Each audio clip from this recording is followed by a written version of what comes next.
Amazon's Jeff Bezos is stepping down as CEO. He's going to become executive chairman. Andy Jassy will be taking over as chief executive. We want to bring in Brian Dumaine. He's the author of Bezonomics. And Brian, great to talk with you about this. I know you're very familiar with Jeff Bezos and his line of thinking. I guess, what does Amazon look like without Bezos as CEO? Thanks for having me today, Shauna. And it's a great question. You know, I wouldn't look at it as Amazon without Jeff Bezos. This is more of a shifting of roles. In my opinion, is that it makes perfect sense. And I think in the long run, Amazon is going to come out stronger than ever.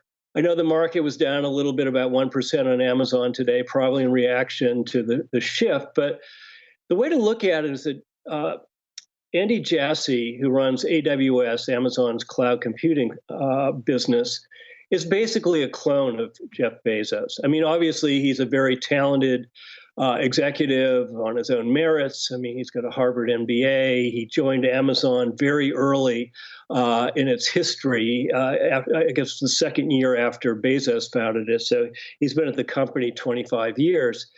And he was one of the first, actually was the first person to be one of Jeff Bezos's shadows. Bezos has this famous management technique where he allows his up-and-coming executives to follow him around, to shadow him for literally 2 years. And Jassy was the first graduate of that program.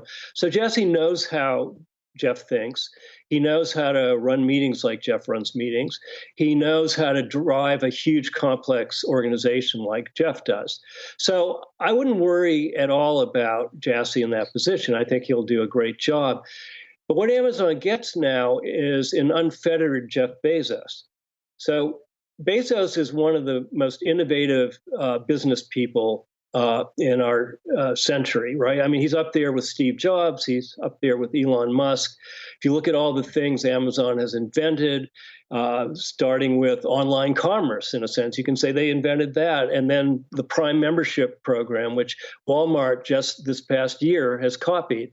And then the electronics that this company has come out with, whether it's the Kindle or Fire TV and Alexa with the Echo, and, you know, really making voice recognition and AI a part of their business. So you've got Bezos innovating now in the executive chairman's position. So he's going to have more time to think about all the new businesses that Amazon wants to get in, whether it's finance or healthcare.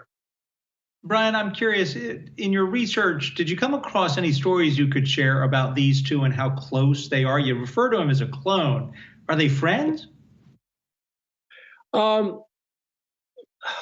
I actually don't know how close they are.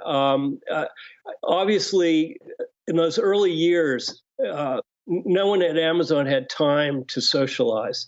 And from what I've heard, Andy Jassy is a very personable guy, but he can be, like Bezos, tough as nails in a meeting. He has what's called chop meetings, which means if you come unprepared, if you don't have the data to back up what you're saying, or if you're trying to blow smoke, he chops you off at the knees, in a sense. So he's no pushover. Brian, what do you make of the timing? Why now? You know, I think it's a sense, Shauna, of Jeff just not needing the job anymore. I mean, he's done it for 27 years. He's got $200 billion, which I guess you can live on these days. And the last couple of years for Amazon has been particularly contentious. They've had, criticism with how they handled the pandemic with their workers in the warehouse. They've been at, Jeff had to spend a lot of time at these congressional hearings this summer on anti-competitive practices. Some unions are trying to get into Amazon, which has been traditionally a non-union shop.